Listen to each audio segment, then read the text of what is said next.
Sir वो mic sir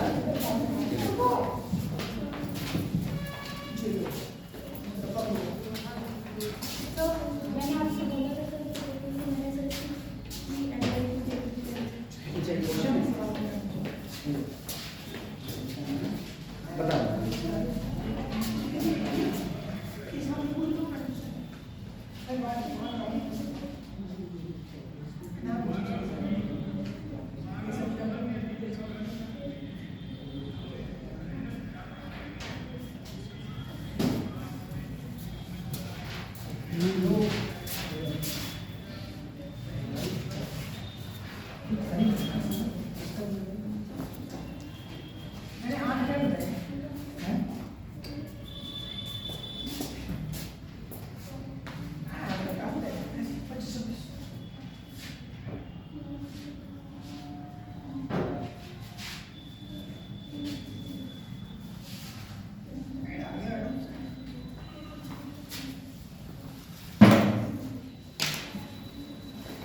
सब गायब होगा बच्चे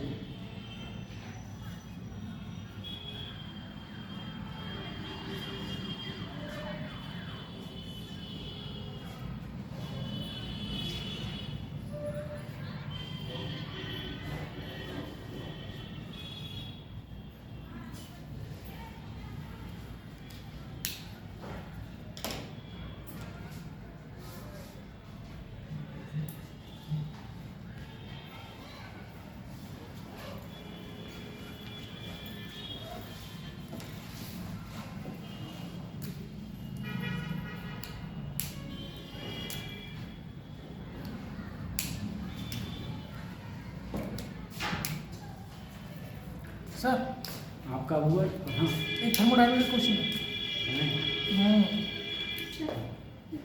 वहीं जमा करके आओ और ले जाओ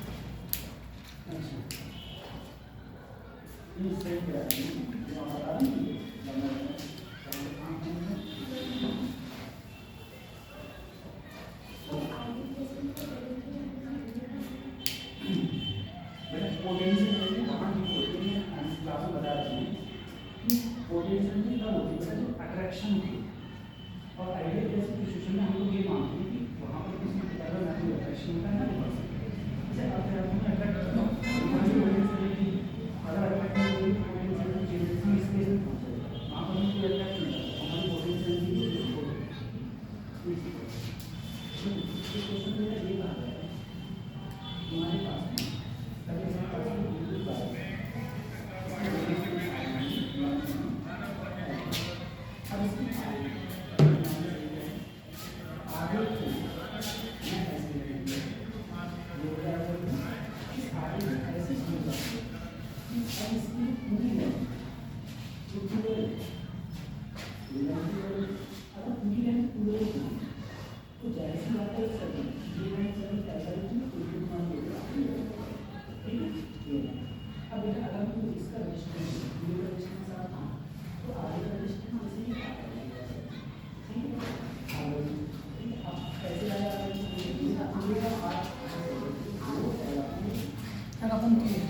कंसर्न नाम ले लेगा नाम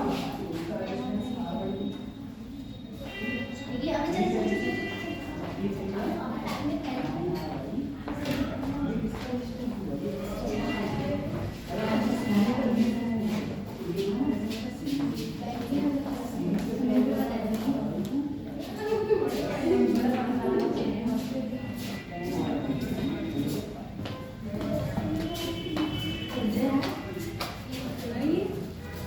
अब कहाँ चल रही है?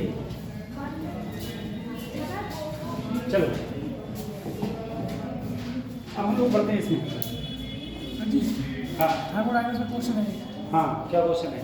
ये सर इसमें एक्स की वैल्यू पूछ रहा हैं? एक्स की वैल्यू पूछ रहा हाँ, क्या क्या कह रहे हैं? एक इक्वेशन दिया है diatomic ideal gas undergoes an adiabatic process at the room temperature. हाँ। The relation between temperature and volume. A diatomic ideal gas undergoes an adiabatic process, room temperature. The relation between temperature volume for the process TB gamma बराबर constant। ठीक है बेटा, diatomic gas होती है। Diatomic gas के लिए gamma की value क्या होती है? 1.44 डाइएटॉमिक 1.44 भाई आंसर है। ठीक है सर हाँ CP minus CV sir equals to R होता है but sir CP minus CV equals to R और N कैसे होता है? CP माइनस CV R होता है। CP minus CV equal to R होता है। ठीक है और CP minus CV equal to R और N भी हो सकता है। ये बच्चे कतई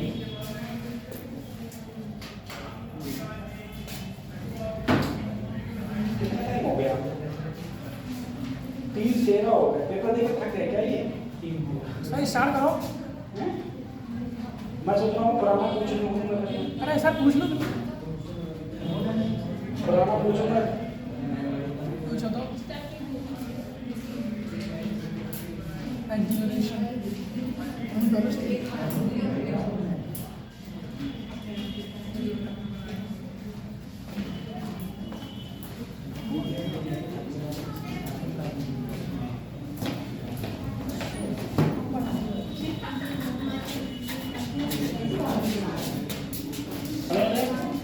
आगे सभी लोग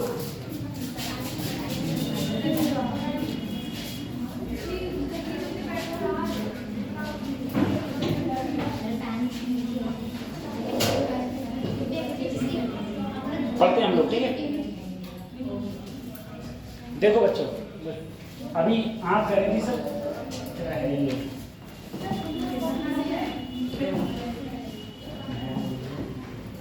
अभी आप कह रही थी sir CP minus CV equal to R होता है और एक होता है CP minus CV equal to R अपॉन। बेटा ये तब होता है जब हम बात करते हैं पर मोल की। इसकी बात करते हैं। अगर हम लोग पर ग्राम की बात करते हैं, पर ग्राम की बात करते हैं तो R अपॉन M आता है। R upon M capital N का हैं? आर को कैपिटल एन कैपिटल M एक स्मॉल है, स्मॉल m है, स्मॉल m पर ग्राम नहीं, कैपिटल M से मोलर मास हो जाएगा। ठीक है पर ग्राम की बात करेंगे 1 ग्राम तो क्या हो गया और ये हो गया मोलर मास कैपिटल M। चलो अब देखो, हम लोगों ने जो बात करी थी, ठीक है हम लोगों ने जो बात करी थी पिछले टर्म में, सही है पिछले टर्म में बात करी थी। सबसे पहले मुझे बताओ मैक्सवेल की सेकंड इक्वेशन का नाम क्या है? मैक्सवेल की सेकंड इक्वेशन का क्या नाम है? Gauss law of magnetism Gauss law of magnetism. Equation क्या होती है? BDS equal 0 B dot ds equal to. चलो सही है। अब एक बात सोचना, पहली इक्वेशन थी मेरी E dot ds equal to q upon. दूसरी इक्वेशन थी E डॉट ds बराबर।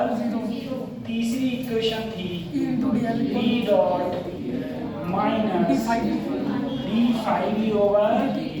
चौथी इक्वेशन थी डॉट dl बराबर mu naught IC plus IC plus plus phi epsilon naught d phi e upon dt over, ठीक है।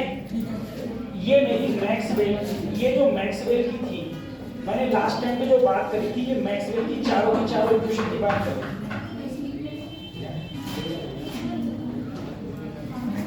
Glenn Maxwell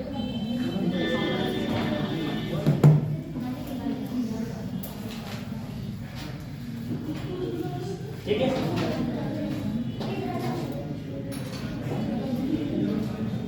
ठीक है, ये बात कर ली।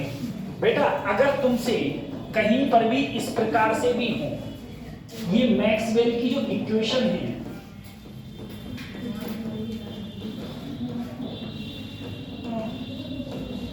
वैक्यूम के लिए, ठीक है, इस प्रकार से भी, जहां पर देखो इसे लिख दो डेल्टा, ds को लिख दो डॉट ई, सही है, यहां हो जाएगा रो अपॉन एप्सिलॉन। अब यहां पर भी डेल्टा लिख दो, डेल्टा डॉट बी बराबर, यहां पर भी डेल्टा लिख दो, डेल्टा डॉट ई बराबर माइनस, ऐसे ही यहां पर क्या है बी है, तो यहां पर डेल बी अपॉन डेल, ठीक है, ये बी था तो डेल बी अपॉन, यहां पर del dot B equal to mu naught, ऐसे ही यहां आ जाता है current density J, current density J, ये ऐसे ही एप्सिलॉन नॉट, यहां पर हो जाएगा डेल ई अपॉन, ठीक है। तो जो मैक्सवेल की इक्वेशन है उनको हम लोग अगर वैक्यूम की बात करेंगे तो हम इस प्रकार से भी लिख सकते हैं, ठीक है। मैक्सवेल की इक्वेशन है, उन्हें इस प्रकार से भी हम वैक्यूम के लिए लिख सकते हैं। तो अगर मैक्सवेल की इक्वेशन ये आती है तो ये भी सही है और ये भी सही है, ठीक है। ये सब हमारे मीडियम की बात हो रही है, ठीक है। यहाँ पर हमारा किसकी बात हो रही है, वैक्यूम की।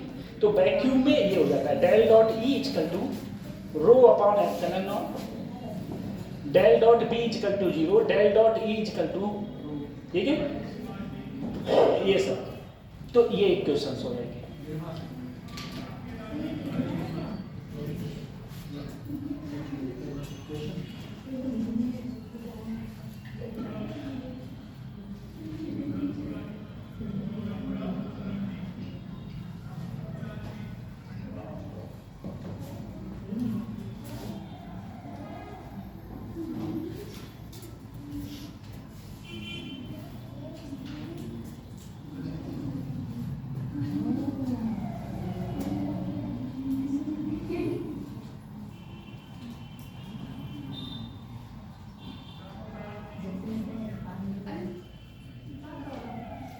खत्म कर दें इसको। अब हम बात करेंगे नई चीज, इलेक्ट्रोमैग्नेटिक वेव।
चलो फटाफट।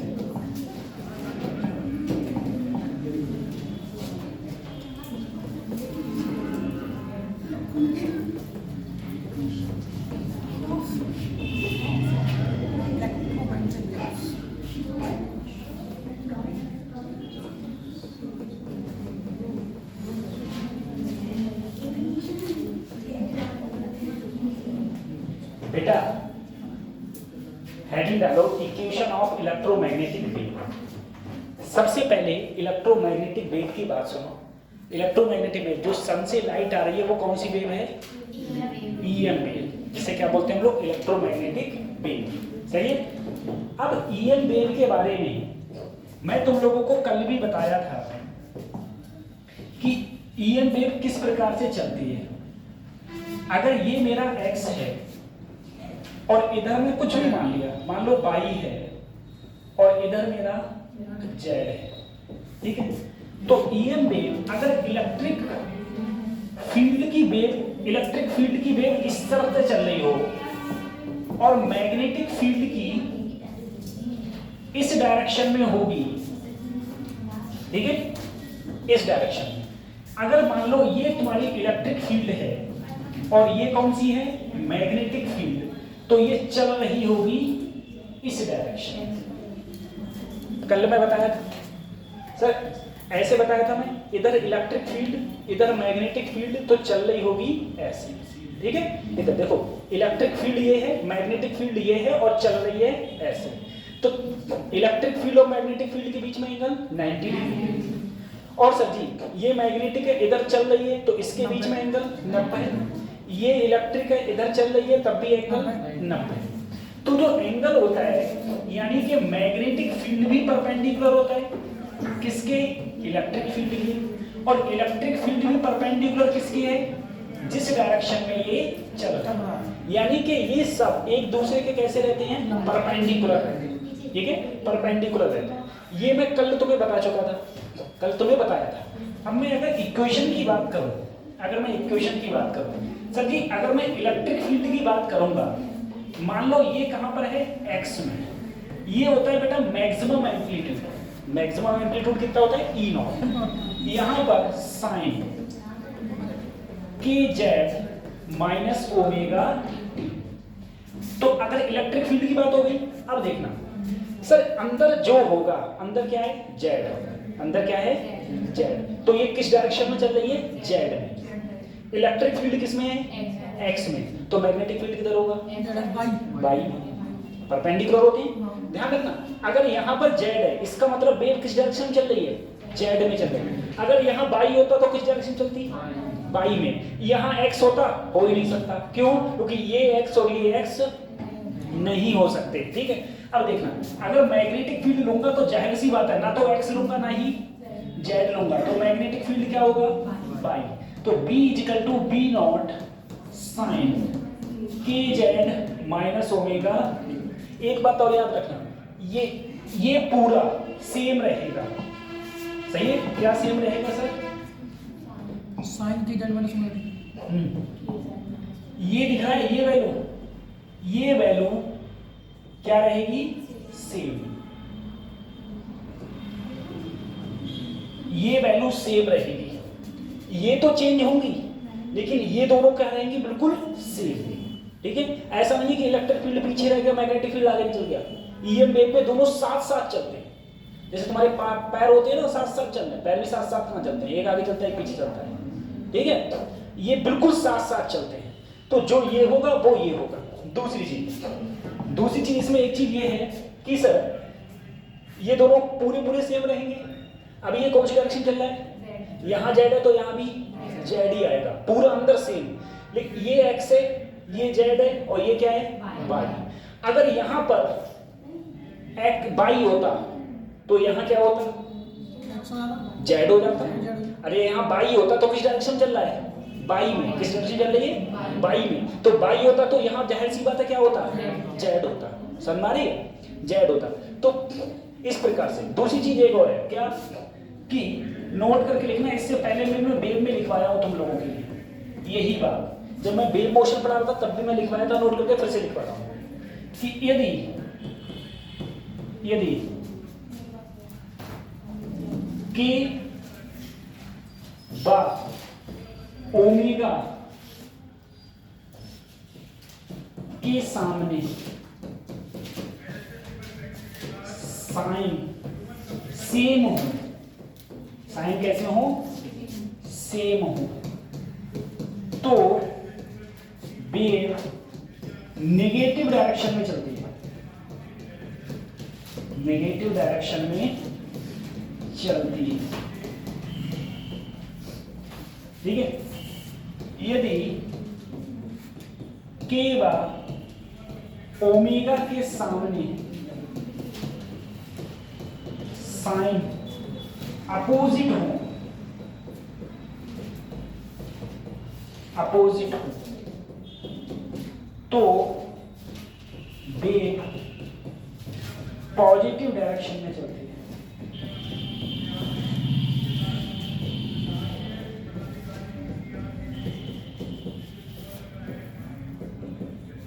ठीक है, अब यहां पर देखो, इसके अगले क्या है साइन, प्लस का, इसके आगे क्या है, अपोजिट साइन है, तो ये वेव कौन सी डायरेक्शन चल रही होगी, पॉजिटिव। कौन सी positive, Z, positive Z direction में चल रही होगी। ठीक है, अगर यही पर मैं अगर इस वेव को लिखता, इसे मान लो मैं ऐसे लिख देता sir, E y equal to E naught sine k x plus omega T.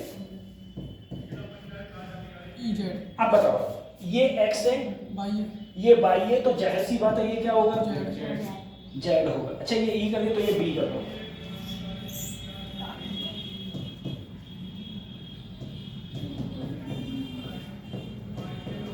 Sign अंदर वाला पूरा सेम, तो जाहिर सी बात है सर ये दोनों किस डायरेक्शन में चल रही है, पॉजिटिव जेड डायरेक्शन।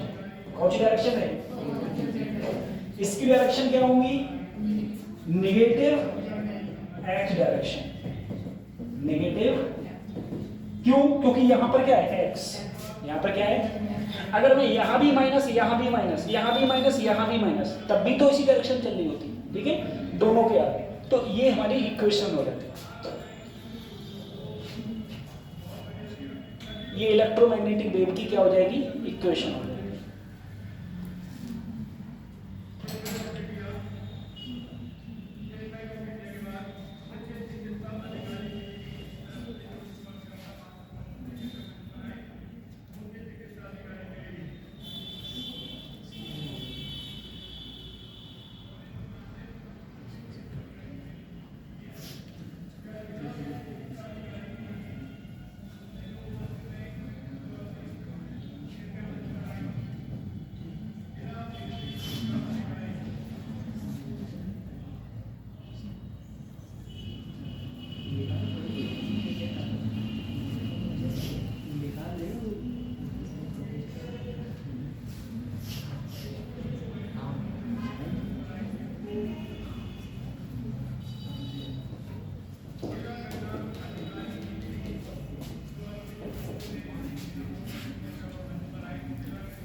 कर लिया, अभी नहीं कर पाए, हम लोग फिर रिलेटिव प्रॉपर्टी निकालते हैं। ठीक है,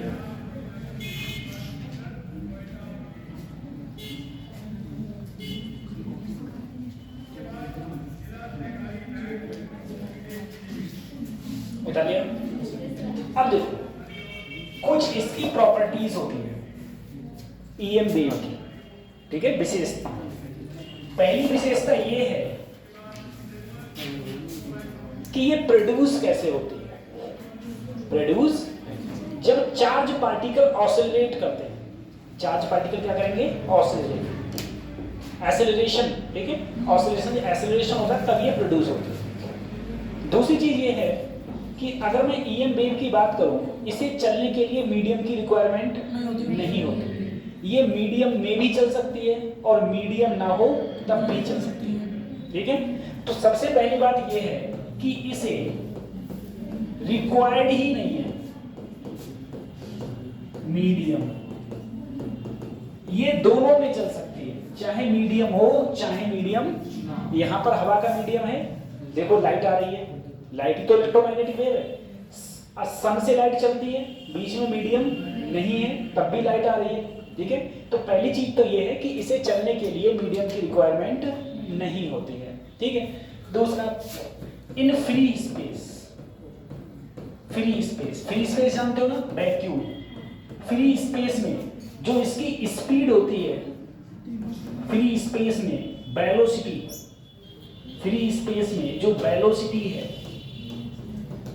वो कितनी है, c, सबको पता है 3 × 10⁸ मीटर पर सेकेंड, ठीक है। फ्री स्पेस के अंदर, फ्री स्पेस के अंदर ये है, ठीक है। कैसी चलती है, स्ट्रेट लाइन, ठीक है।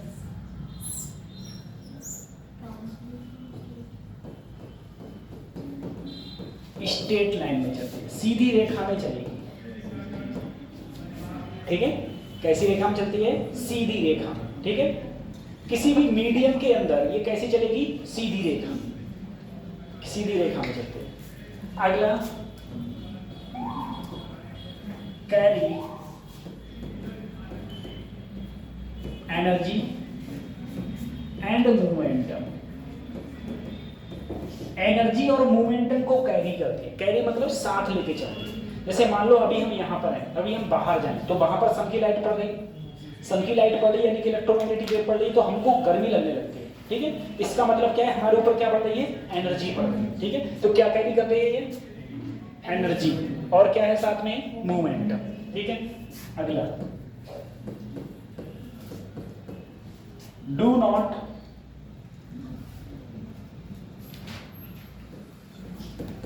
Reflect by electric field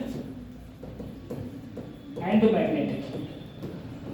electric field और मैग्नेटिक फील्ड में ये रिफ्लेक्ट नहीं होगी, ये नहीं कि इधर उधर रिफ्लेक्ट हो जाएगी। Electric field and magnetic field,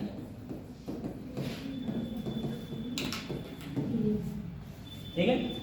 electric field और मैग्नेटिक फील्ड में रिफ्लेक्ट नहीं होगी, ठीक है।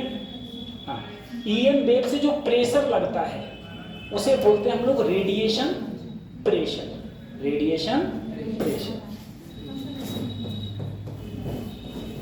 Pressure by EM wave called radiation pressure, radiation, उसे हम लोग रेडिएशन प्रेशर कहते हैं, ठीक है। जो इसका जो प्रेशर होता है उसे बोलते हैं हम लोग रेडिएशन।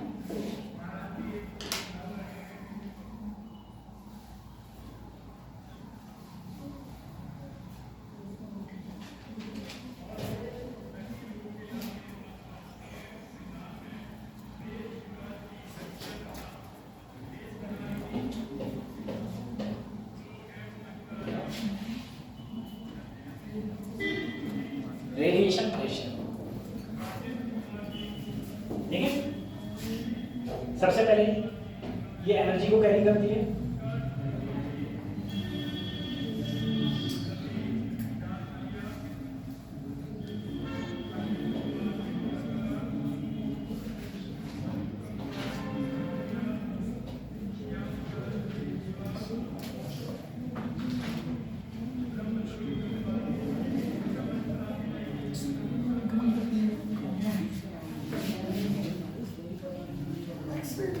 लिख लिया।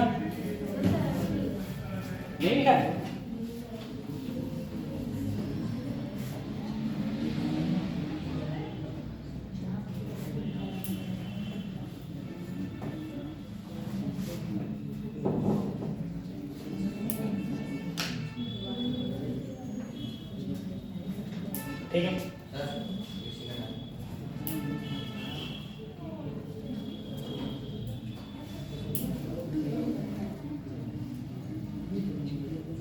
अगले बढ़ते हैं।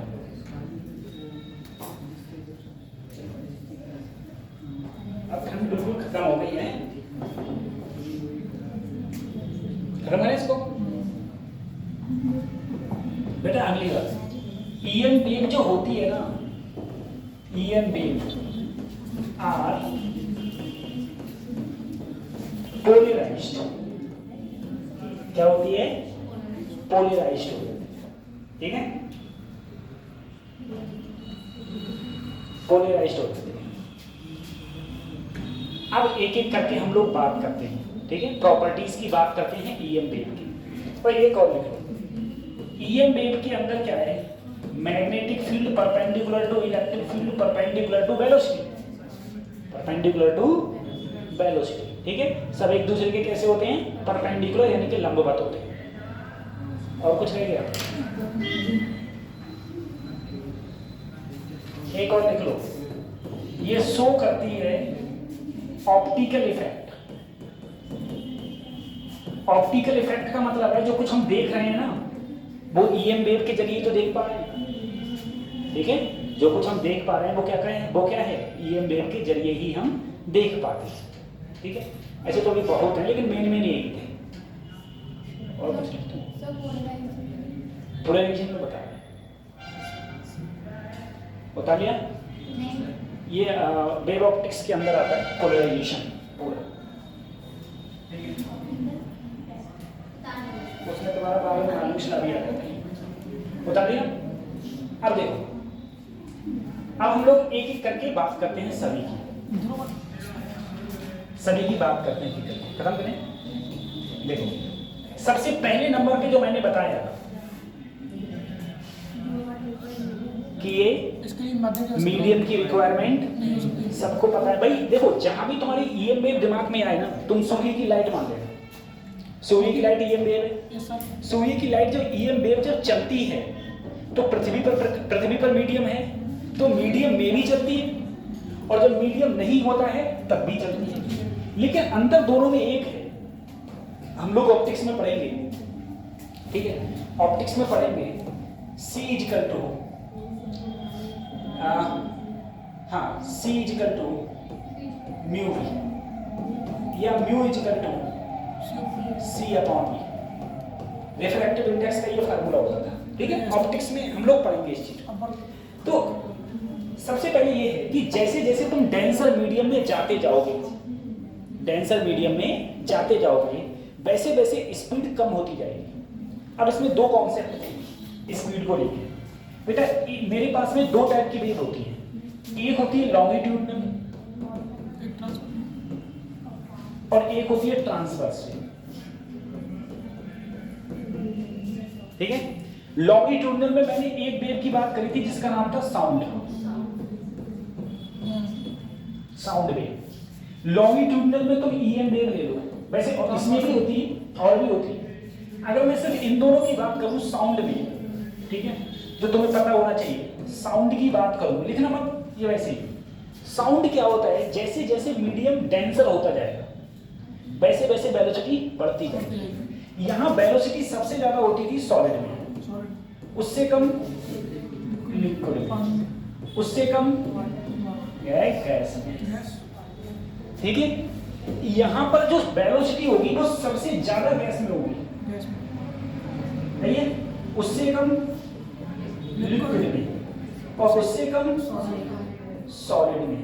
और यहाँ जो सबसे ज्यादा वेलोसिटी होगी वो होगी फ्री स्पेस में, वैक्यूम में। किसमें?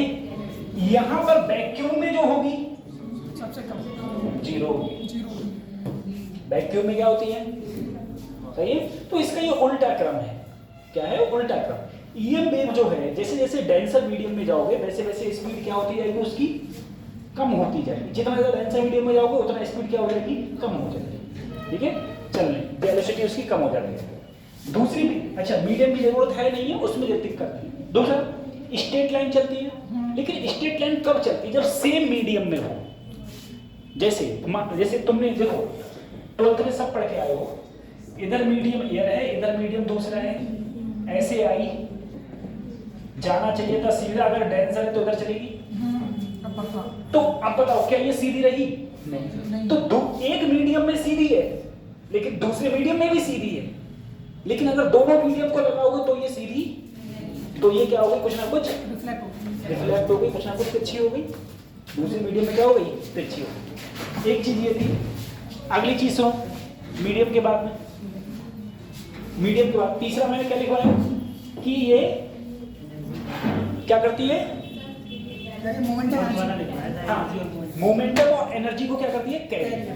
अब देखो बेटा, ईएम वेव जो है बेसिकली हमारी क्या है? फोटॉन्स ही तो है। क्या है? फोटॉन्स। भाई जो हमारी सन की लाइट आ रही है ये फोटॉन्स के बंडल्स के रूप में आती है, सब लोग जानते हैं। और फोटॉन्स में होती है बेटा एनर्जी। फोटॉन्स में क्या होती है? तो इसमें जब ये आती है तो इसमें क्या होते हैं? एनर्जी होती है। ठीक है, तो ईएम वेव जो आ रही है वो क्या है?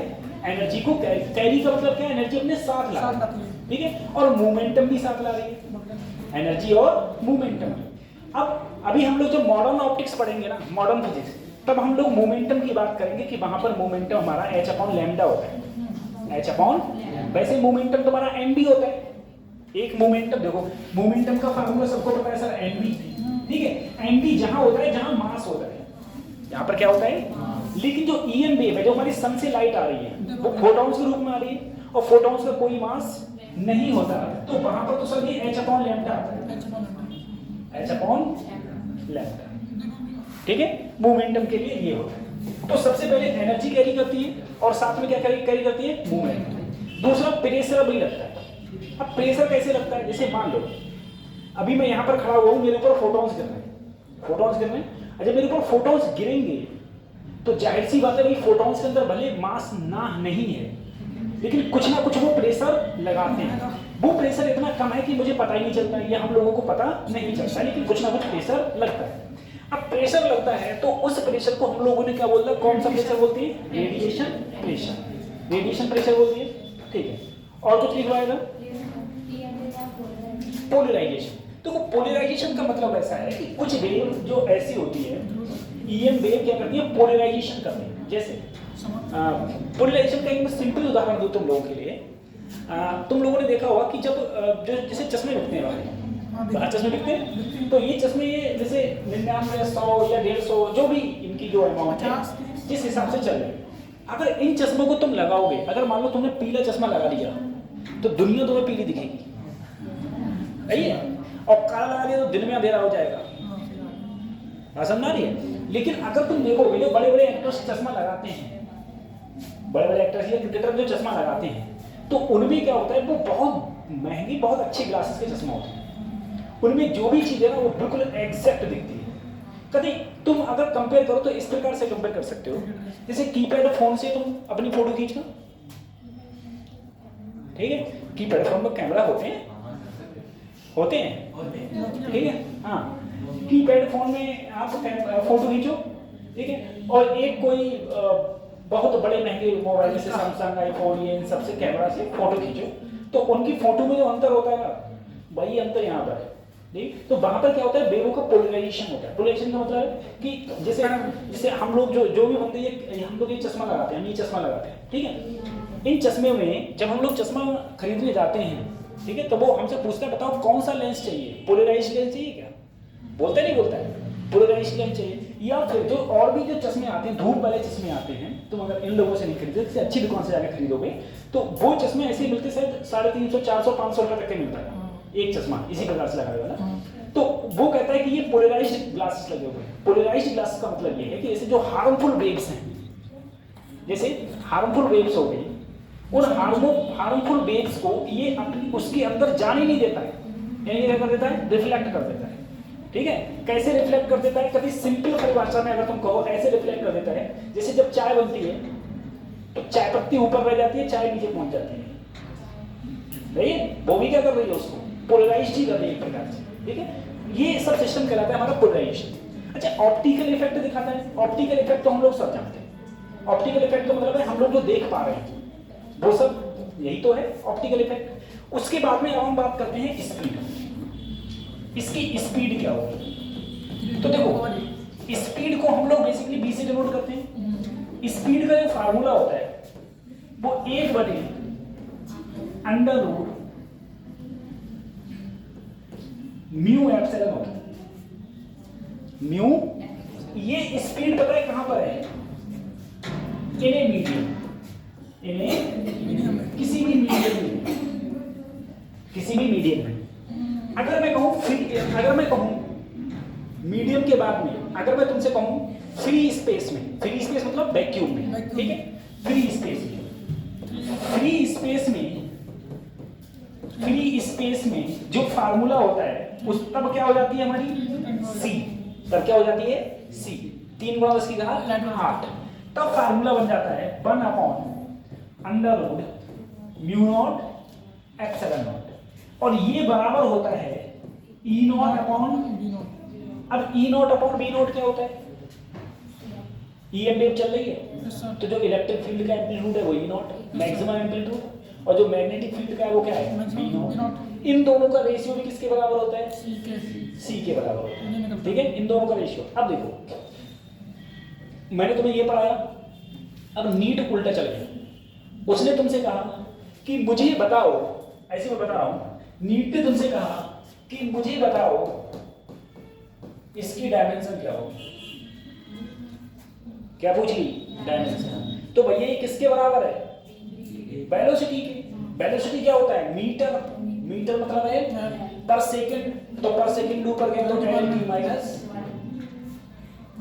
बना रहा है। चाहे वो इसकी पूछे तब भी तो यही होगा, इसकी पूछे तब भी तो यही होगी, सही। तो वो उल्टा चल के डायमेंशन पे भी जा सकता है, और उसमें क्वेश्चन पूछे गए हैं डायमेंशन को लेके कि बताओ कि इसकी डायमेंशन क्या है। अब हम बात करते हैं, ये म्यू क्या है? म्यू क्या है? म्यू है एब्सोल्यूट परमिएबिलिटी, ठीक है, एब्सोल्यूट परमिएबिलिटी। ये क्या है? एब्सोल्यूट परमिटिविटी, एब्सोल्यूट परमिटिविटी, ठीक है, हाँ, ये हो जाएगा। और ये परमिएबिलिटी क्या है? फ्री स्पेस में। ये परमिएबिलिटी क्या है? Free, permittivity free space. तो तुमको इसमें एक तो ये इसलिए याद रखो क्योंकि तुमसे डायमेंशन पूछ लेगा, दूसरा तुम इसको ये याद रखो कि C बराबर क्या होता है? E0/B0, जो सबसे ज्यादा इंपॉर्टेंट है। C बराबर E0/B, इसको जानो। C बराबर E0 क्या है? एम्पलीट्यूड,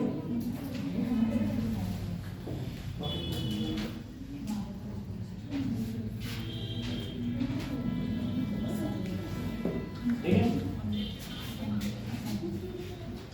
एब्सोल्यूट, अच्छा एब्सोल्यूट कहा गया है तो यहाँ पर μ0 करना है, एब्सोल्यूट के लिए आएगा।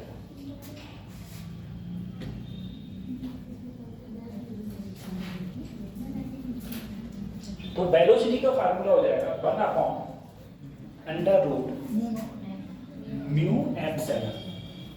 मीडियम में, और अगर फ्री स्पेस की बात करेगा तो 1/√μ0 ε0 E0/A0। ये C बराबर हो गया जाता है 3 × 10⁸ मीटर पर सेकेंड।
उतर लिया?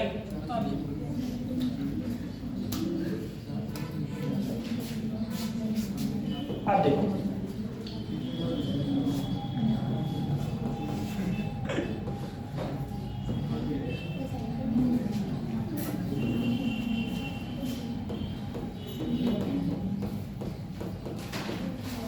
Energy per unit volume, energy per unit. अब देखो कितनी कौन कौन इलेक्ट्रोमैग्नेटिक वेव किस किस से बनी है? इलेक्ट्रिक फील्ड और मैग्नेटिक फील्ड, तभी तो इलेक्ट्रोमैग्नेटिक है। तो इलेक्ट्रिक फील्ड और मैग्नेटिक फील्ड दो चीज से बन के बनी है।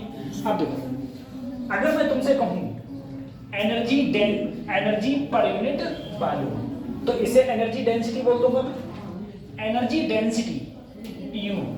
अगर मैं इलेक्ट्रिक फील्ड के लिए बोलूं तो 1/2 epsilon not E not square, ठीक है। अगर मैं मैग्नेटिक फील्ड के लिए बोलूं तो B naught square upon 2 mu naught, ठीक है। ये किसके लिए है? Electric field, electric field.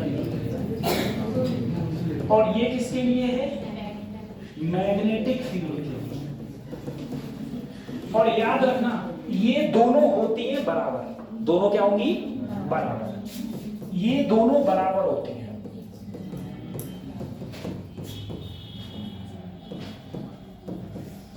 ये दोनों बराबर होते हैं, ठीक है। ये दोनों बराबर होंगे। Energy per unit volume, energy per unit volume, ठीक है।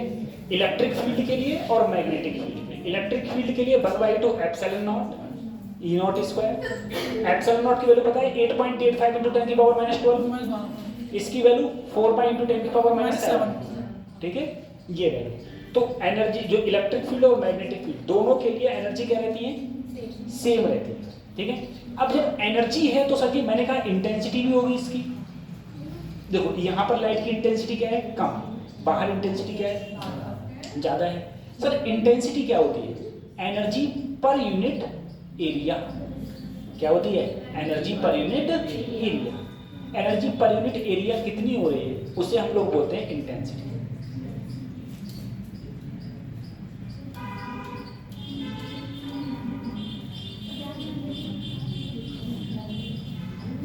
Energy per unit area.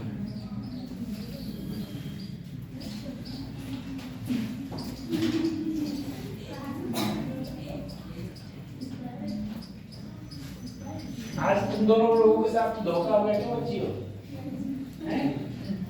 तुम आए आराम से पढ़ने के लिए, बड़ी टेस्ट हो गए। कहाँ है हो गए तुम लोग? घर पे थे या नानी हो गए थे?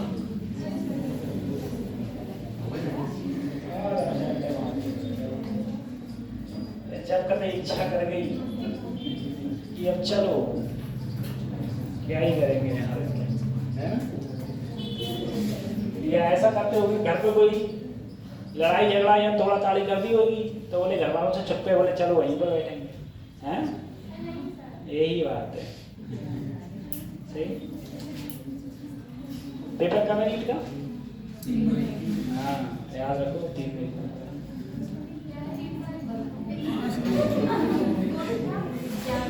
टेस्ट पेपर है, पेपर नीट का, नीट का पेपर है 3 मई को। 3 मई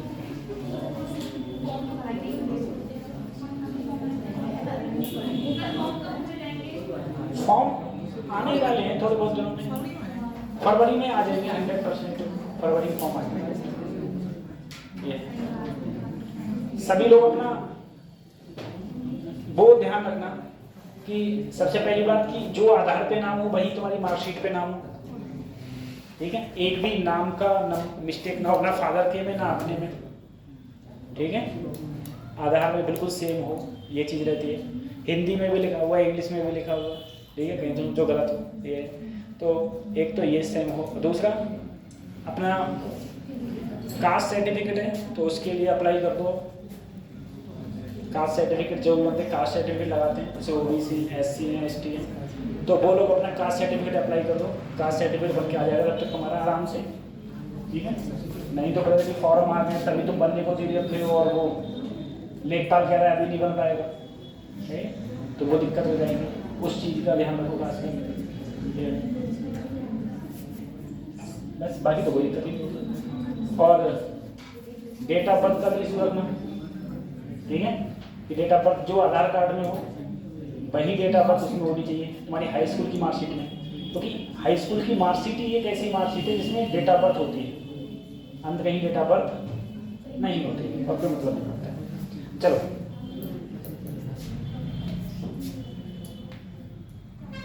अब बात करते हैं हम लोग इंटेंसिटी।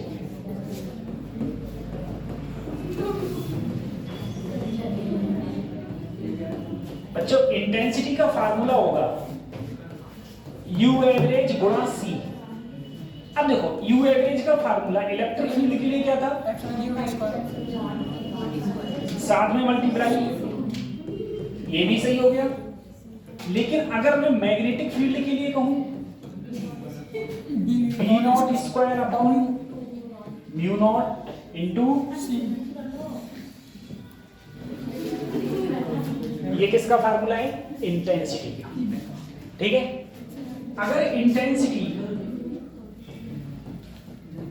पॉइंट सोर्स की बात आए, पॉइंट सोर्स क्या है,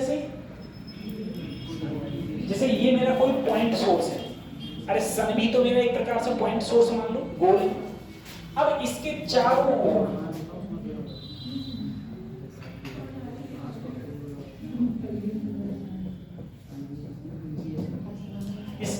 ओर एक डिस्टेंस ले ली R। अब तुमसे मैं बताऊं कि यहां पर बताओ इंटेंसिटी क्या होगी, तो यहां इंटेंसिटी होगी P अपॉन A, और A हो जाएगा एरिया।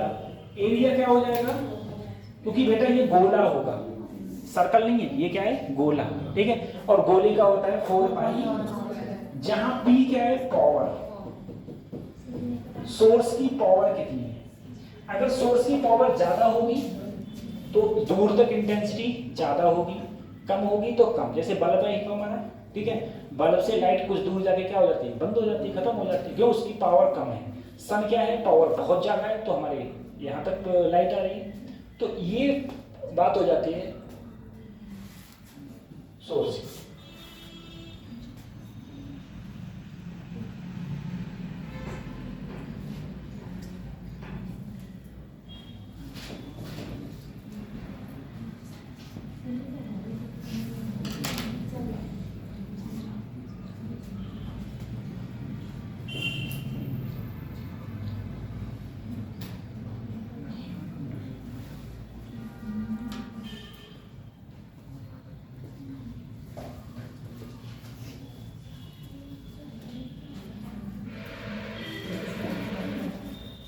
हो गया।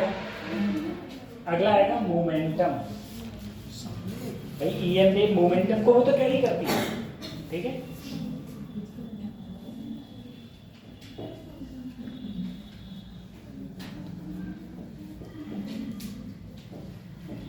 खत्म करो उसको।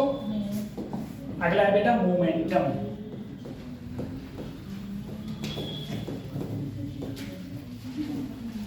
मोमेंटम EM वेव किसे कैरी करती है, मोमेंटम को। फार्मूला U कौन सी होता है,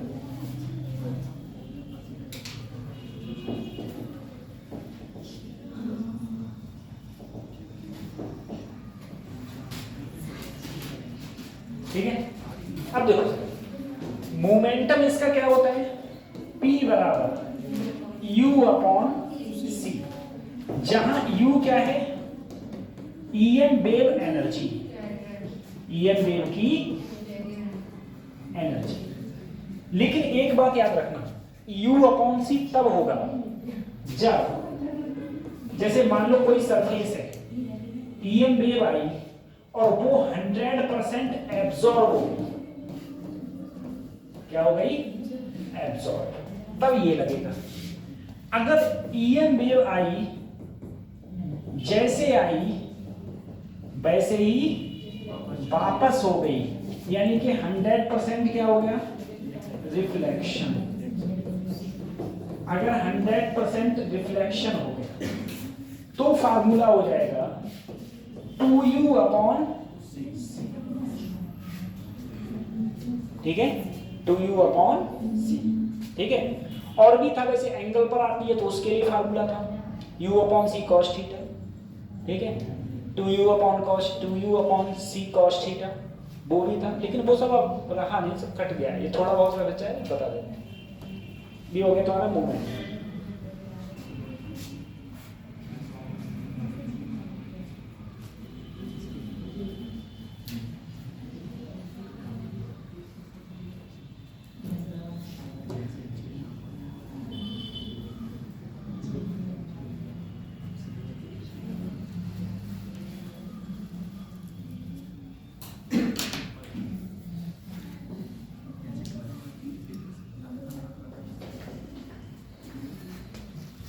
ठीक है, अगला बचा खाली एक अकेला, रेडिएशन प्रेशर।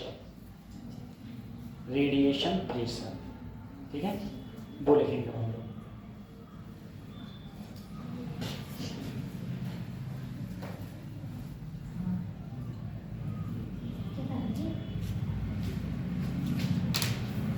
तुम लोगों के स्कूल में फेस्ट नहीं होते हैं? फेस्ट फेस्ट फेस्ट फेस्ट जानते नहीं हो क्या होता है? नहीं नहीं,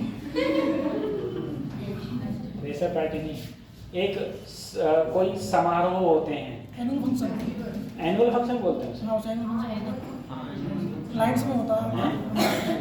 नहीं, बीच में होता है वो, शस्त्र के बीच में होता है कभी, उसमें सभी लोग जाते हैं, ड्रेस व्रेस कोई अलाउ नहीं होती है। नहीं, हमारे यहाँ का ऐसा कुछ था ही नहीं, ड्रेस व्रेस का ऐसा कोई मतलब नहीं होता है। कब सर? मई में? तो मई में होता है। ट्रैवल पार्टी नहीं होती। तुम लोग कोई सीनियर की इज्जत करते हो? कर पाएंगे सीनियर की हमारी कोई नहीं करता सीनियर की इज्जत करते हैं तब प्रेशर पार्टी मिलती है, अदरवाइज प्रेशर पार्टी कहाँ? प्रेशर पार्टी कौन सी प्रेशर पार्टी है ना। अच्छा, विदाई समारोह होता है? नहीं सर, वो भी नहीं होता। बहुत दुखद कहानी है नहीं?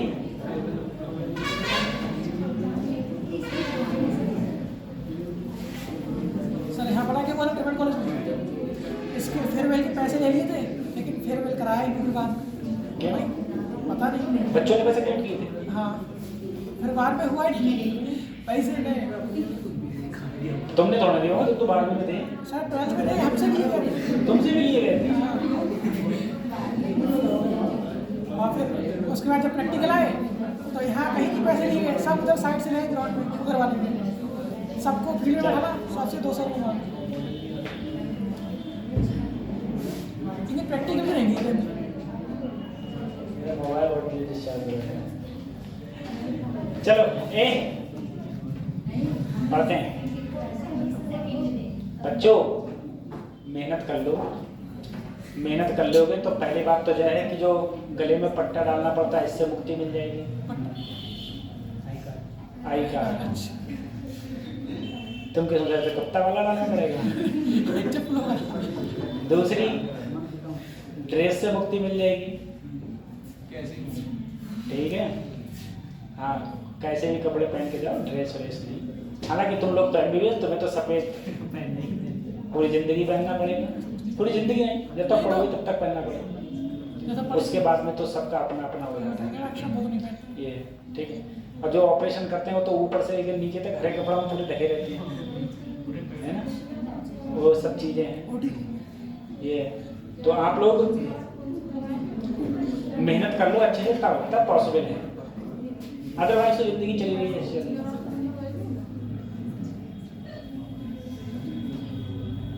ठीक है, अब हम बात करते हैं रेडिएशन प्रेशर की।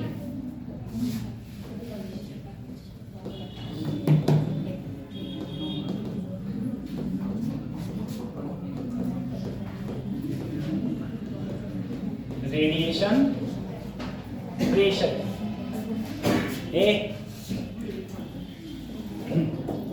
मैंने एक चीज देखी, सुनो बच्चों, एक अब तो तुम लोग सुन लो, पीछे वाले एक चीज सुनो।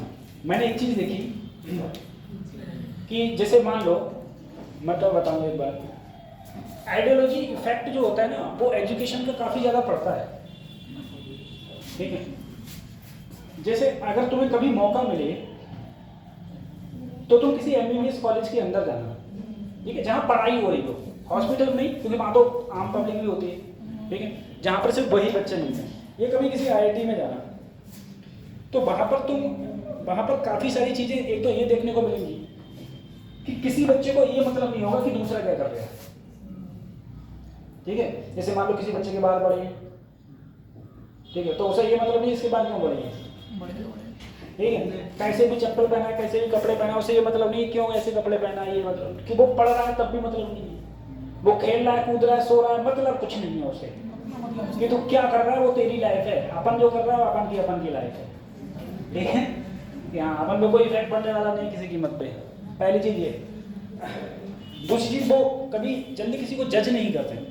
हम लोग के यहाँ पर क्या है कि हम लोग बहुत जल्दी किसी को जज करने लगते हैं, ठीक है। जब तुम आम देखोगे तो उसमें बहुत जल्दी किया अरे नहीं ये वो, ठीक है। एक तो वहाँ लोग ज़्यादा किसी को ज़्यादा जज करते नहीं है, कोई मतलब है नहीं, ये चीज़ें हैं।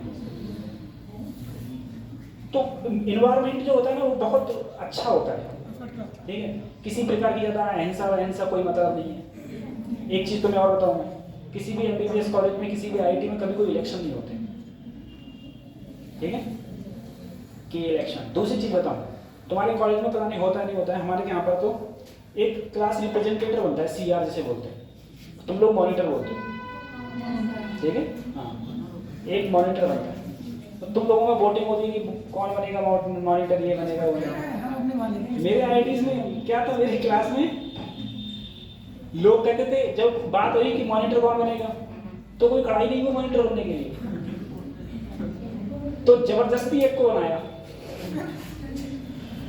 अब वो भी कह रहा है भैया मैं मॉनिटर, तुम बना तो रहे हो, मुझे काम कुछ नहीं करूंगा ना, मुझे कोई मतलब है किसी प्रकार से, ठीक है। क्यों बेमतलब में प्रॉब्लम क्रिएट करें, बेमतलब में कि ये करो वो करो, काम तो रहते ही है ना, मॉनिटर्स को जैसे काम रहते हैं ऐसे उनको भी काम है कुछ ना कुछ, ये सब चीज़ें बदल। तो ये है, बाकी सब अपनी लाइफ में मस्त बिजी रहते हैं, अच्छी ज़िंदगी सबकी करती है, ये चीज़ें। खाने को अच्छा मिलता है, ठीक है, ये बात की तो मैं तारीफ करूँगा। IITs के अंदर खाने को बहुत मिलता है। हम लोगों से 15,000 रुपये 6 महीने के लेते थे। 15,000 रुपये 6 महीने कितने रुपये महीना पड़े? 2,500 रुपये महीना। 2,500 रुपये महीना में सवेरे खाना, वो सवेरे नाश्ता, ठीक है, और मैंने तुमसे कहा शहर वालों के लिए नाश्ता, हमारे लिए तो खाना ही था। अरे मैं कहा कि तुम्हारे 90% बच्चे ऐसे हो गए तुम्हारे यहाँ पर इस समय, मेरे परिवार में, मैं भी तो उसी टाइप से गांव से बिलोंग करता हूँ, कि हमारे यहाँ नाश्ता तो खाया नहीं जाता है, सुबह खाना ही खाया जाता है, सही है। तो वो, और अब तो गर्मी में तो नहीं, ठंडों में तो ये होता है रात की सब्जी बची है, मम्मी ने जहाँ पराठे सेक के रोटी नहीं ले खा ले, पता चली रात की 4 बजे रोटी बच रही तो और कुरकुरी कर दे और मजा आ रहा हो खाने में, सही है, यही होता है। तो मुझे तो जिंदगी में ये पता भी नहीं था कि नाश्ता नाम की कोई चीज़ भी होती है, नाम सुना था कि यहाँ नाश्ता होता है, वहाँ जाकर होता है नाश्ता होता है, तो हम तो नाश्ता को खाना ही समझते थे। सुबह नाश्ता मिलता था, दोपहर में खाना मिलता था, फिर स्नैक्स मिलता था, ठीक है। अब जब हमने पहली बार देखा तो उसमें लिखा हुआ था स्नैक्स, हम कह रहे सांप तो नहीं खिलाएंगे। मुझे ये बात पता नहीं थी कि मैं भाई ब्रेकफास्ट तो जानते थे, लंच डिनर से सब भी जानते थे, स्नैक कभी जिंदगी में नहीं सुना था। तो बाद में पता चला जो थोड़ा खाते हैं ना, बहुत थोड़ा, जो ब्रेकफास्ट से भी आधा, उसे स्नैक्स बोलते हैं। अच्छा ऐसे बोलते हैं, तो उसको हम लोग ब्रेकफास्ट मानते थे। जैसे मान लो वो क्या होता था, कभी समोसा दे देते, कभी इडली देते थे, ठीक है, इडली बहुत अच्छी लगती है, लेकिन तुम पहली बार खाओगे तुम्हें बहुत बुरी लगेगी, सही है। मेरे तो इडली इतनी प्यारी लगती थी कि मैं आज भी जाके पीली में इडली खाता हूँ, स्पेशली चलो यार इडली खा लेते, लेकिन कभी नहीं। तो समोसे मिलते थे मान लो 2, बस वो 2 ही रखता था, कहता था और नहीं मिलेंगे। अरे तो कोई बात नहीं, हम दोबारा आ जाएंगे लेने के लिए। अभी तू देगा इस प्लेट में तो ये तेरी प्लेट खराब, 1 प्लेट और नहीं धुलनी पड़ेगी, दोबारा आएंगे तो फिर धुलनी पड़ेगी तुझे। ठीक है, तो इस टाइप से हो भरपूर मात्रा में खाना बहुत अच्छा मिलता था। दूसरी चीज कुछ और भी, अगर तुम गवर्नमेंट में जाओगे तब, अगर प्राइवेट में गए तो लूट लिए जाओगे मैस के नाम पे। वो ऐसी दाल मिलेगी तुम भी सोचोगे ये दाल किसकी है। पानी है घर में डाल के। और मैस में जो मैस वाला होगा उससे पूछोगे कि भैया बता दिए एक भी दिल मिल नहीं रहा। दिल जानते हो ना? दिल जानते हो? नहीं जानते? एक कड़ दाल का एक कड़ होता है ना, उसे दिल बोलते हैं। एक भी दिल मिल नहीं रहा, ये दाल है तो है किसकी, तुम मुझसे ये पूछो और अपने कर्मों में होगी। हाँ वही है। और उसमें कीड़े कीड़े मिल जाएंगे तो कहेंगे भैया खा लो, कंप्लेन में करोगे तो किससे करोगे? प्राइवेट तो प्राइवेट ही है। अब लेकिन अगर हम लोगों को कुछ मिल जाता था, हम लोग कंप्लेन कर देते ना, उसकी ऐसी तैसी हो जाती थी किसी प्रकार से, बहुत घबराता था। एक बार वो जो गर्मियों के दिन में ना वो लाइटिंग में वो हो जाते हैं, कीड़े हो जाते हैं, वो कीड़े पर थाली में गिर गया। मैं गया उसके पास में, मैंने भैया कीड़ा है इसमें, वो देखा, बोला भैया ये जो उड़ रहे हैं यार ये गिर गए हैं। तो मैंने वो गिर तो गए, बोल तुम टेंशन मत लो, तुम अंदर जाओ जो चाहो वो खाओ। नहीं ऐसा भी नहीं, यही दे दे भैया दूसरी थाली में खा लो। ये सब चीज़ें हैं, फैसिलिटीज अच्छी नहीं है। अब अगले बढ़े, रेडिएशन प्रेशर की बात कर रहे हैं लोग। बेटा रेडिएशन प्रेशर का फार्मूला देखना, जो रेडिएशन प्रेशर होता है उसका फार्मूला होता है S/C, S/, लेकिन ये कब होगा? जब 100% क्या हो? एब्जॉर्प्शन। 100% क्या हो? एब्जॉर्प्शन। अगर 100% रिफ्लेक्शन होगा, अगर 100% क्या होगा बेटा? रिफ्लेक्शन, तब ये होता है। 100% रिफ्लेक्शन होगा तब ये होता है। ठीक है। दूसरी चीज सर, एस क्या है? Poynting vector. अच्छा ये पॉइंटिंग वेक्टर क्या है? E cross B upon mu naught, E cross B upon mu naught. अब बताओ E और B के बीच में एंगल कितना होता है? E और B 90, हमेशा 90, हमेशा। तो मैं अगर इसे EB sin थीटा लिख दूं, कोई दिक्कत? और सबको पता है sin थीटा की जगह 90 आएगा और sin 90 1 होता है, तो EB अपॉन म्यू नॉट, ये होता है पॉइंटिंग वेक्टर। ठीक है, Poynting vector EB upon mu naught. अब क्वेश्चंस करते हैं, करेक्ट ऑप्शन।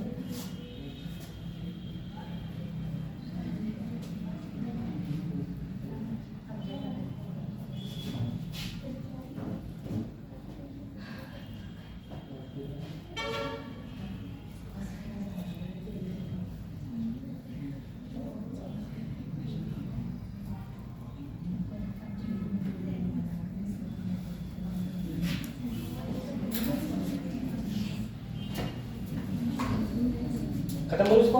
नहीं सर,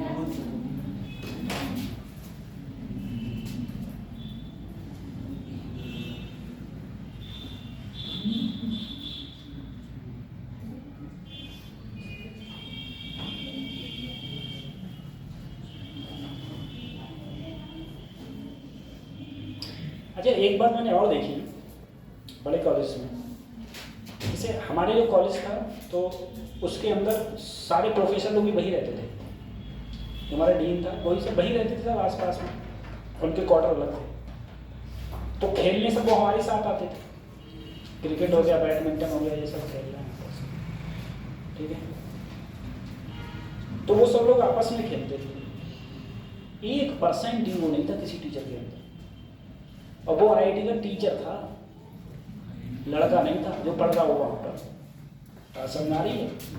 जो पढ़ता है उसके तो अलग से होते हैं कि IIT निकालना ही बड़ी बात होती है, और जो टीचर हो तो सोचो उसने क्या क्या पढ़ाई करी होगी।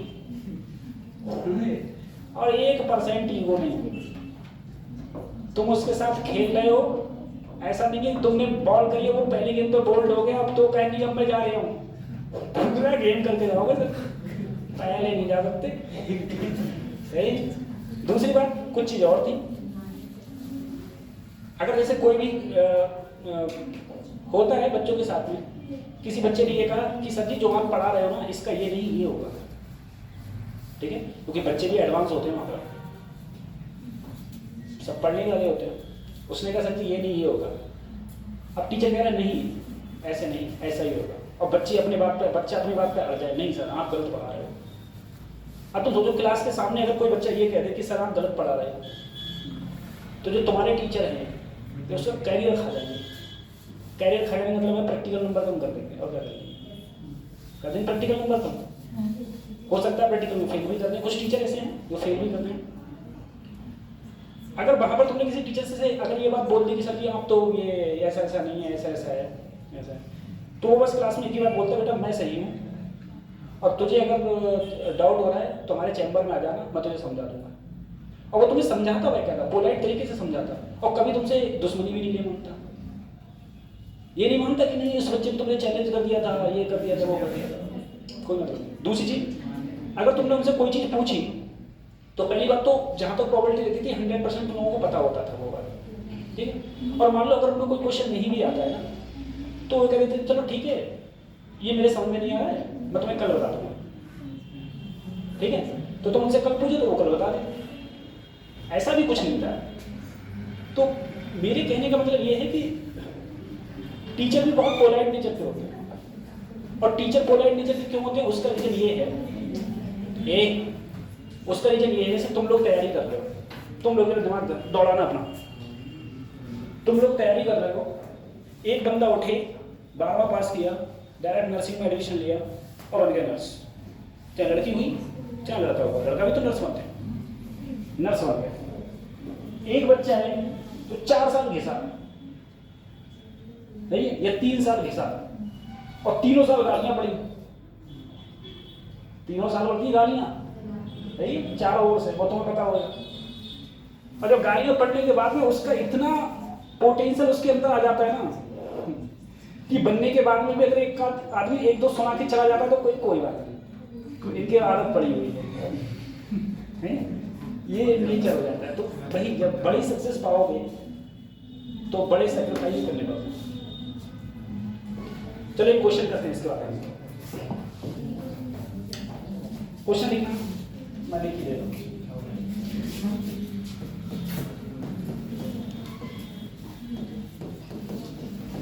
The magnetic field in a plane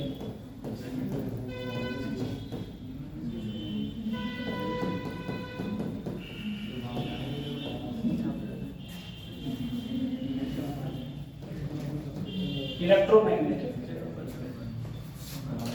wave is given by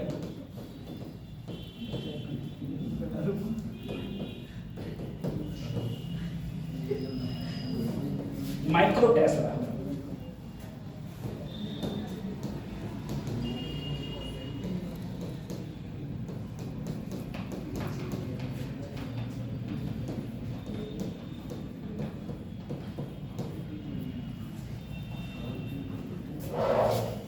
ठीक है,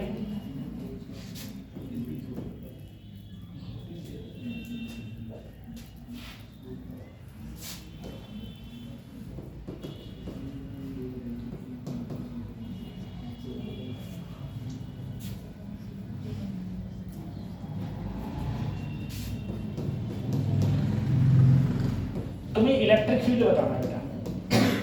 इसके अंदर देखो बी मैंने दे दी, तुम्हें क्या बताना है ई, तुम्हें क्या बताना है, मैंने बी दे दी, तुम्हें ई बताओ ई क्या होगी इसकी, ठीक है। तो पहले उतारो फिर बताओ ई कैसे होगी।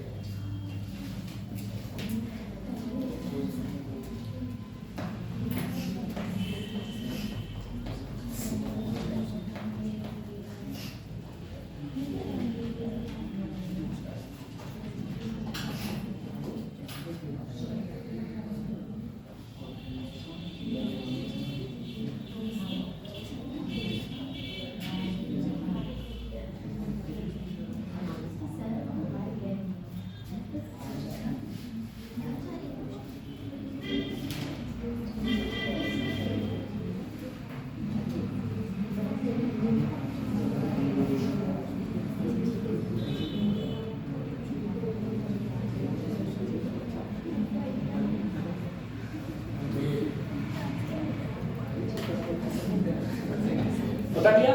अब देखो मैं जो तुमसे बोला सबसे पहली बात कि सर ये चेंज नहीं होगा, चाहिए ईएमएफ में ये चेंज, तो ये चुपचाप ऐसे ही रख दो, जैसा लिखा है कति वैसे ही लिख दो। लिख दिया। अब देखो ये किस डायरेक्शन में है, ये चल रही है एक्स में, तो ई किस में होगा, जेड। ये लिख दिया। अब सर जी ई नॉट बचा, क्या बचा, और तुम लोग अच्छी तरीके से जानते हो C बराबर होता है E naught upon B naught, तो ई नॉट बराबर होगा C B naught, E naught बराबर। अब सर C का मान होता है 3 गुणा 10 की घात 8। सर जी यही तो बी नॉट है, अरे B equal to B naught sine हो गए, यही तो होता है। तो ये बी नॉट है, बी नॉट कितना है बेटा 200, और माइक्रो मतलब होता है -6, तो 3 दूनी 600, और यहाँ क्या बचा 10 की घात 2, ज्यादा लिखो तो 6 गुणा 10 की घात 4, 6 गुणा 10 की घात 4, तो बस यहाँ क्या लिख दिया 6 गुणा 10 की घात 4 बन गई इक्वेशन। सही है।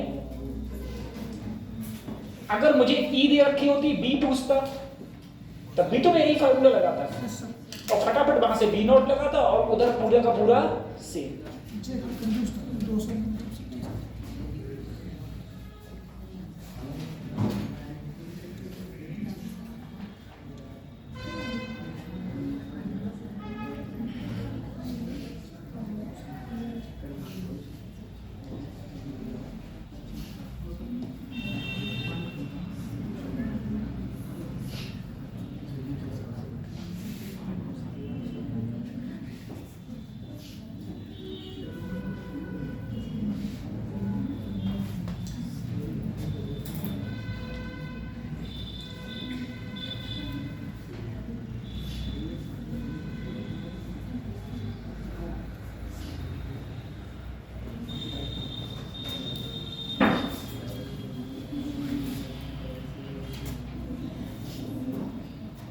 उतार लिया।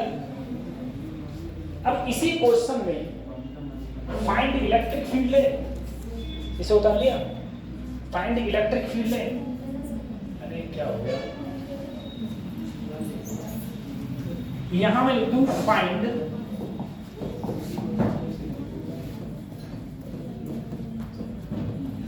Average energy density, find average energy density in electric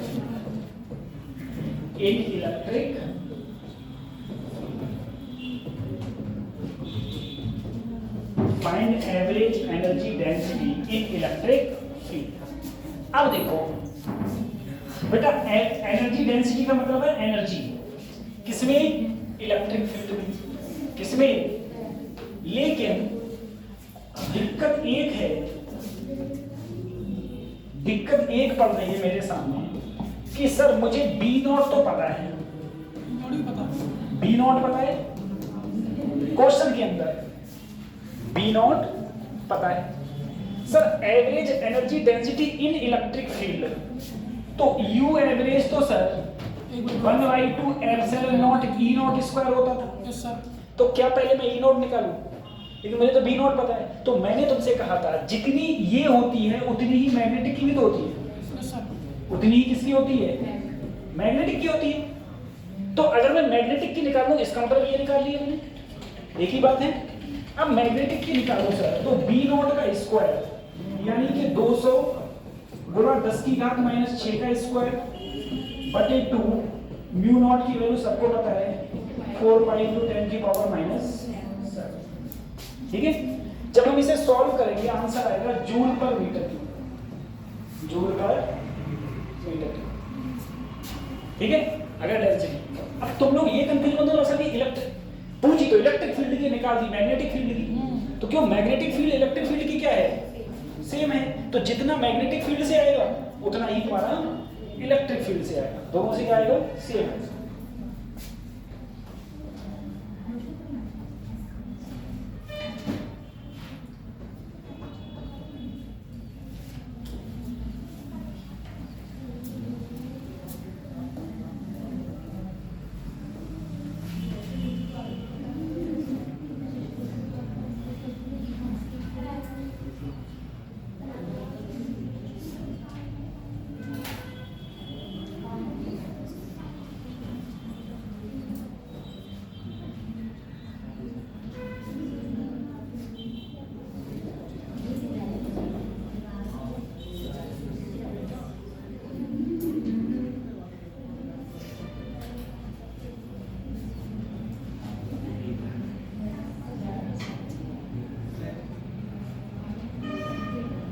बताइए।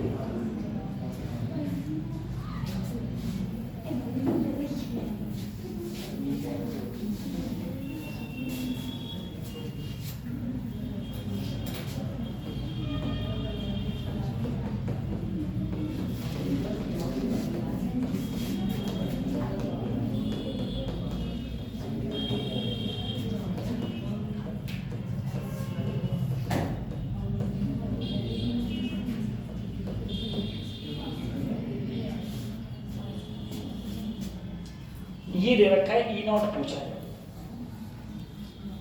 क्वेश्चन क्या B नॉट दे रखा है, क्या पूछा है, E नॉट कैसे होगा, होगा?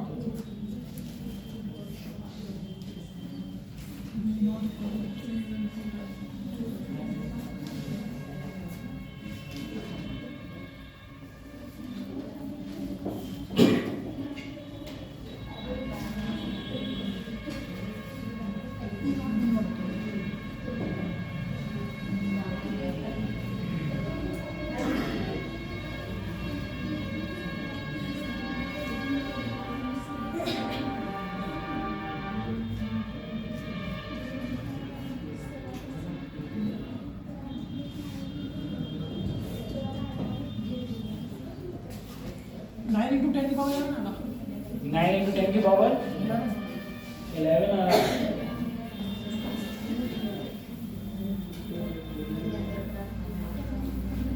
देखो सर C इक्वल टू क्या होता है, E नॉट अपॉन, तो अभी तो मैंने निकालवाया था ये C V नॉट 3 गुणा 10 की घात 8 और 3 गुणा 10 की घात 3, 9 गुणा 10 की घात 11।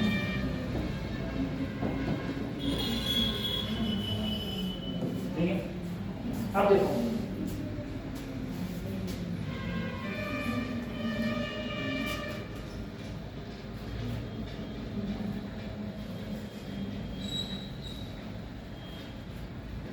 ठीक है, ये अभी निकल रहा है।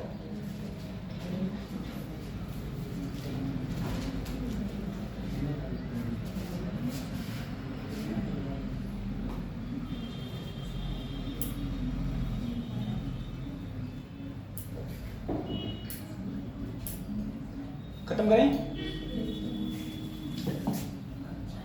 एक चीज और थी जो मैंने कल पढ़ाई थी, इलेक्ट्रो मैग्नेटिक स्पेक्ट्रम। हाँ कल लिखवाई थी। पहला कौन सा होगा, रमी वक्ष जी, रमी वक्ष पहली वेव रेडियो, दूसरी माइक्रो, तीसरी इंफ्रा, चौथी विजुअल, पांचवी अल्ट्रावायलेट, अगली एक्सरे, अगली गामा रे। ठीक है, इसकी प्रॉपर्टीज कल आप लिख के लाओगे। सबसे पहले की बात मैं अगर कहूँ रेडियो वेव, रेडियो वेव बेटा क्या है जो हम कॉमन में यूज कर रहे हैं, वो सब हमारी वेव कौन सी है, रेडियो वेव। आवाज उवाज आ रही है बात, रेडियो रेडियो होता है। अगला होता है माइक्रोवेव। माइक्रोवेव बेटा हम लोग रडार सिस्टम में यूज करते हैं, जो रडार होती है ना, रडार सिस्टम में यूज करते हैं। माइक्रो ओवन में यूज करते हैं। माइक्रो ओवन में क्या होती है, कुकिंग होती है, उसमें यूज करते हैं। दूसरा बेटा जो क्रिकेट की बॉल होती है, जो वो फेंकता है तो बता देते हैं कि वो कितनी तेज जा रही है, उसकी भी वेलोसिटी को डिटेक्ट करने के लिए हम किसका यूज करते हैं, माइक्रोवेव। ठीक है। अगला है इंफ्रारेड वेव। क्या है, इंफ्रारेड। इंफ्रारेड वेव को बेटा हम लोग हीट वेव भी बोलते हैं। हीट वेव मतलब जो हीट थेरेपी होती है, हीट थेरेपी होती है, ठीक है, वो भी इसी के द्वारा होती है। ठीक है, इसे हीट वेव भी बोलते हैं। इसमें इसका काम एक और होता है वेदर फॉरकास्टिंग। वेदर फॉरकास्टिंग मतलब मौसम की जानकारी के लिए हम लोग इस वेव का यूज करते हैं। ठीक है। और सोलर सेल, टीवी रिमोट में भी हम इसी का यूज करते हैं। ठीक है, टीवी रिमोट में। विजिबल तो सबको पता ही है। विजिबल क्या है, जो कुछ हम देख रहे हैं सब हमारी कौन सी आइज है, विजिबल है। अल्ट्रा वायलेट का यूज होता है बेटा जो अलार्म, बगलर अलार्म होते हैं, उनमें छोटे छोटे जर्म्स को मारने के लिए हम लोग यूज करते हैं। ठीक है। हाँ। और एक्सरे, एक्सरे तो हम एक्सरा करने के लिए यूज करते हैं। एक्सरा होता है जो किससे होता है, एक्सरे से होता है। साइंटिफिक रिसर्च में एक्सरे का हम लोग मेट्रो स्टेशन पे भी यूज करते हैं। जो हमारा सामान जाता है, सामान की स्कैनिंग होती है, वो सब किससे होती है, हाँ, एक्सरे से होती है। गामा रेज बेटा, ये गामा रेज में क्या है बेसिकली, गामा रेज का कैंसर उससे ट्रीटमेंट में इसका यूज होता है। ठीक है। तो कल ये सब लिख के लाना और हम लोग कल से ही स्टार्ट करवा देंगे। Good evening sir. Good evening.